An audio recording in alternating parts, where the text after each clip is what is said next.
Welcome to another episode of What is Hashimoto's with Dr. Martin Rutherford. To find out more on any of our topics, or for information on scheduling a consultation with Dr. Rutherford, please visit us at whatishashimotos.com. And now, here's Dr. Rutherford.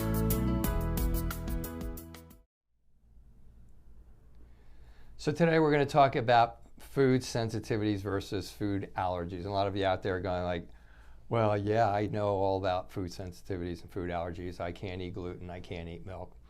And so that's not exactly food sensitivities. It's significant in Hashimoto's alone. In Hashimoto's alone, there are 39 different known triggers.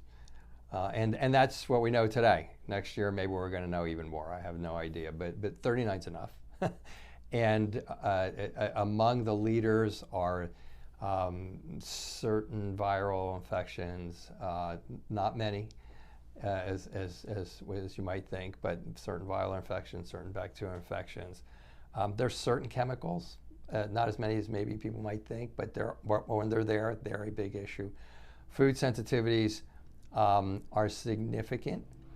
Nutrient deficiencies are significant, and then there's just a bunch of others, okay? But those categories kind of rule.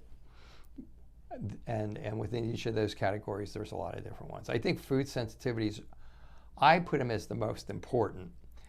And in some cases, you could argue they are. In some cases, you could argue they're not. But from the perspective that if you're eating a food every day that is causing your immune system to flare up, and you're trying to figure out what's wrong with somebody because your immune system is flaring up and then causing an attack on your thyroid, and you're trying to figure out whether it's a virus or whether it's a bacteria or whether it's a chemical or whether it's whatever you read on the internet yesterday, it's difficult to figure out because you're continually altering that baseline of understanding what's causing your symptoms.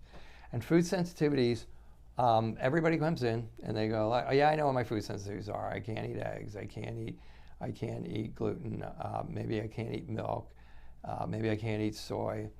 And I go, how do you know that? They go like, well, when I eat it, I get like my nose stuffs up and I get headaches or my diarrhea comes back or something along those lines. I say, how quickly? Well, usually, right away. Usually sometimes within minutes, sometimes within half an hour, 20 minutes, something like that. That's not a food sensitivity, which is why I emphasize food sensitivities. And so a food sensitivity is different. Food allergies are actually created in the bloodstream. Food sensitivities are created in the gut. And there's a number of reasons that they're created, but the main reason they're created is because your digestive tract breaks down. Your stomach stops digesting properly. You're not making enough hydrochloric acid. Maybe you're stressed. Maybe you got a thyroid problem. Maybe you got an ulcer. Maybe you got H. pylori. Maybe you got parietal cell antibodies, meaning you have autoimmune gastritis. Usually it's one of those things. And then that can either set off your gallbladder, if you still have it, or maybe you don't have a gallbladder. And then that doesn't break down the fats well, and then both of those things cause your pancreas to maybe not work as well as it could. Maybe it's not a disease in your pancreas, it's just not working as well because it's getting this food that's not digested, and it's harder for it to digest. And all of this results in a food particle that is now presented to your intestines to absorb. That is, it's not a proper type of a food particle. It hasn't been digested down enough. It hasn't been digested properly. The inside of your intestines sees it as a foreign body, kind of like a bad bacteria or something like that, and it says, wait a minute, I don't think this belongs here. And so it takes that little particle and it presents it to the immune system on the inside of your intestines, the 70% immune system. So on the inside of your intestines, and the immune system goes, whoa, we got to attack that. That doesn't look right. I don't know what it is, but it doesn't belong here. It's not digested properly. It's not small enough. It's not broken up enough. It attacks it. Now you have a food sensitivity.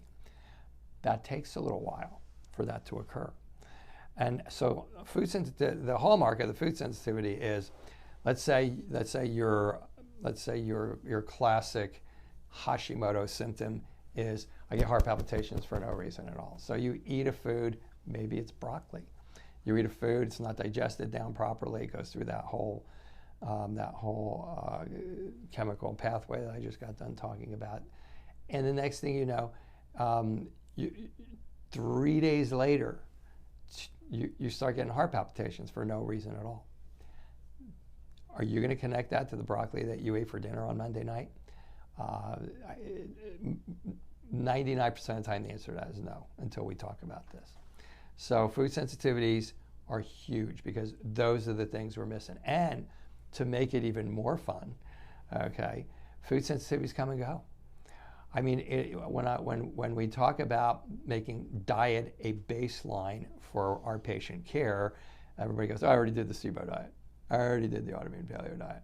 I already did the oral tolerance diet. I already did the gastrointestinal diet for ulcer or whatever.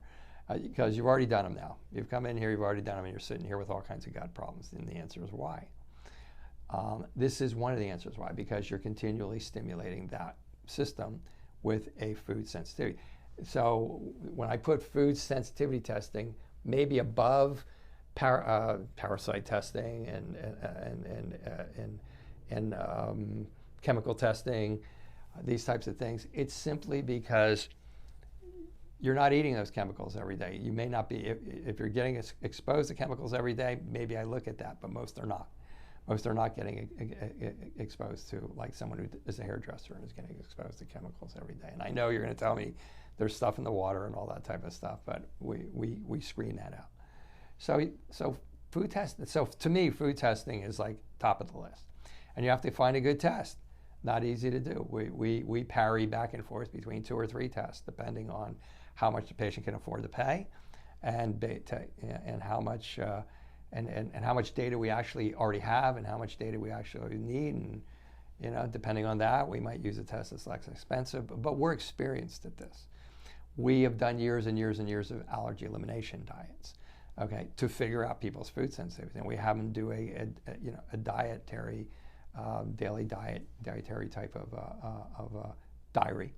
And so, they'll do it, and we'll see that they have a reaction on Thursday. We'll go back and look at what they ate on Wednesday, Tuesday, and Monday. And because we're familiar with it, we probably can pull that out and go, you know what, it's more likely this. Let's remove this. Let's try it again and see what happens.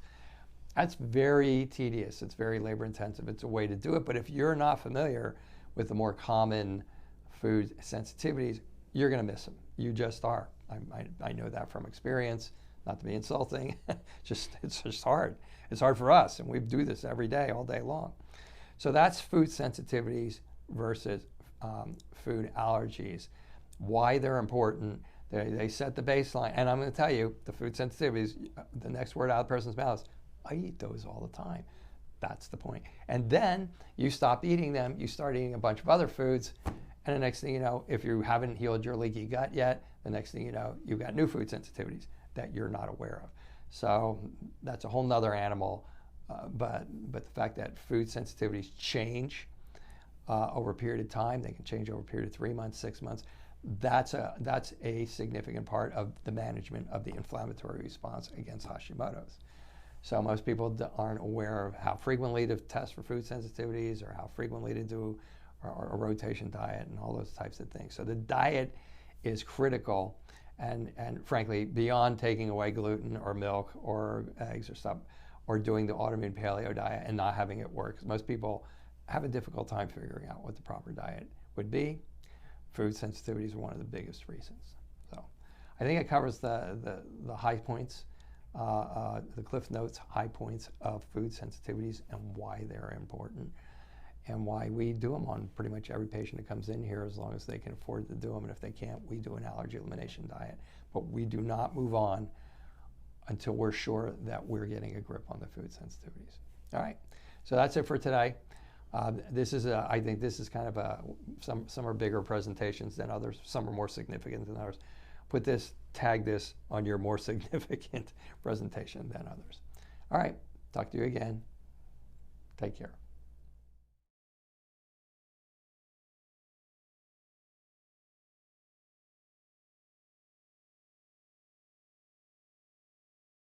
Thank you for joining us for another episode of What is Hashimoto's?